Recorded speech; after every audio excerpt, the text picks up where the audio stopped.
4574 अंगनवाड़ी एवं स्कूल घरे चलुचे 10,469 community building रे चलुची एवं 3,890 भड़ा घरे चलुची। टोटाल जो निजस्व गृह नहीं 20,150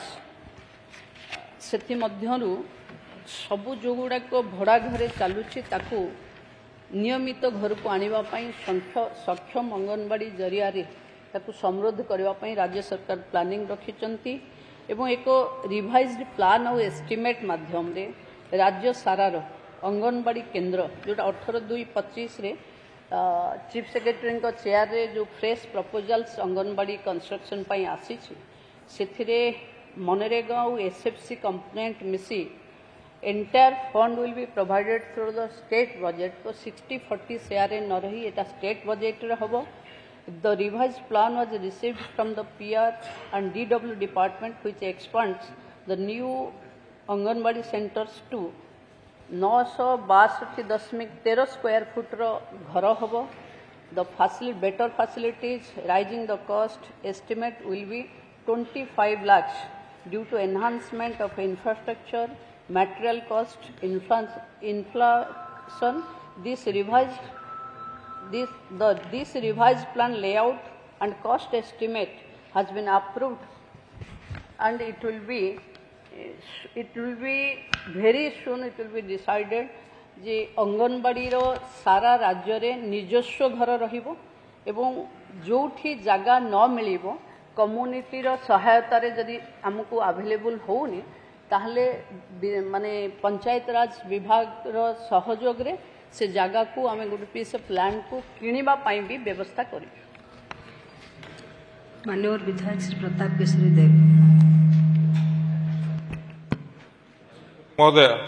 मुझे माननीय उपमुख्यमंत्री स्पष्ट आकार जानापी चाहूँगी जो उक्तिटा से रखिले एवं बर्तमान जो सरकारी ऑर्डरटा पढ़िले कि प्रत्येक अंगनवाड़ी सेंटर निजस्व घर हम सेटा एबे आपण कार्यकारी करने प्रतिश्रुति रखुचंती किंतु या पूर्वर जो परिसंख्यान आप पढ़िले कि 9,000 केतश बर्तमान सुधा कंप्लीट है ना जो गुड़ा इनकम्प्लीट अवस्था अच्छी सेतबले भी सैया रूल थिला कि एनआरजीएस हो बा अन्य फंड रे डोपटेल करिकी आपण ताको कार्यक्रम करिवे किंतु परवर्ती अवस्था देखागला कि एनआरजीएस पैसा ठिकना समय न आसवा हेतु एवं तार बिलिंग प्रोसेसटा कम्बरसम हवा हेतु अद्यावधि समस्त गृह निर्माण अधापंत्री भाव में रही। दयाकोरी एनआरजीएस सांगरे अलग पैसा को आप डोपडेल करने गृह प्रतिश्रुति रखिए कि जथा एमएलए लैंड जथा पंचायत समितिर डेवलपमेंट फंड जथा जिला परिषद पैसा जथा आपण क्रिटिकल गैप फंड अन्य सरकार जिते पैसा अच्छी ताकू जदि आप डोपटेल न करेंगे ये चिराचरित ढंगर जो एनआरजीएस पैसा को आणिकी मेटेरियल कंपोनेंट तैयारी करने चेष्टा कर विगत सरकार भाया आपंकर फेल्योर अटो तेणु से संक्रांत स्पष्टीकरण हाउस देवे कि गृह संपूर्ण करने हो बा नुआ घर जोटा आप प्रस्तुत करने कहते तादरे अन्य पैसा को डोपटेल न कले एटा कस्मिन काले कंप्लीट हो पार ना कस्मिन काले हो पार अतीत आम फेल्योर देखीचु। उदाहरण स्वरूप आमरी केन्द्रापड़ा जिलार मु उदाहरण दे कहूँ माननीय उपमुख्यमंत्री महोदय कि आमर गोटे एपर्यंत केन्द्रापड़ा जिलार एनआरजीएस पैसाटा एपर्यंत ब्लॉक होगी अच्छी रिपोर्ट दिया जाई नहीं एपर्यंत जिलार समस्त 342 पंचायत जी अंगनवाड़ी घर अच्छी सब बंद अच्छी कहीं मेटेरियल कंपोनेंट पेमेंट एनआरजीएस अद्यावधि है विगत 2.5-3 वर्ष होगा ताको जदि आम अलग हेड्रे न पूरे करवा ना जदि से केबे भी पूर्ण हो पार ना तेणुक जो चिंता आप नुआ गाइडलाइन आप पढ़िले ये संक्रांत देवे तादरे अन्य पैसा व्यवहार करा पारी कंप्लीट करा गृह प्रतिश्रुति रखिए कि माननीय उपमुख्यमंत्री माननीय बाचस्पति महोदय विधायक प्रताप बाबू जो आलीर विधायक जो कथा मो पखे रखिले जो परिशिष्ट परिसंख्यान रखिले मु भावुची एटा सबु राज्य पाई कि समस्त विधायक मानक पाई भी जानी रखिबा कथा कि आमे अंगनवाड़ी सेंटर आमे 7 लाख रे आरंभ होथिला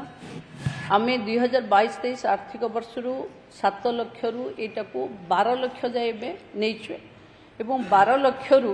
एबे एटा 15 लाख पर्यंत आमे जमती अंगनवाड़ी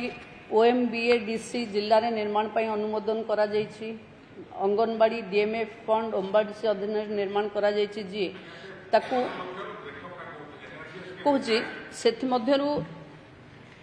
15 लाख टंका व्यय जोटा निर्माण होती आम 31 टी अंगनवाड़ी की 2टी DMF जिले में जमी सुंदरगढ़ झारसुगुड़ा रे आमर कंपोनेंट एबे जोटा जमी PM जन्मन रे अच्छी 12 लाख टंका दिया होची एवं आमे जो ब्रेकअप करिछु एबे जदि NRGS पाई जो पैसा मिलुची बा पंचायत रो जो भागीदारी पैसाटा हमको मिलबारे द्वंद्व होची एबे प्रपोजल रे एटा अच्छी कि निजस्व फंड रे WCD एटा को जोठी असुविधा अच्छी इंटीमेट हेले हम ताको तैयारी करबो निजस्व फंड WCD दबो।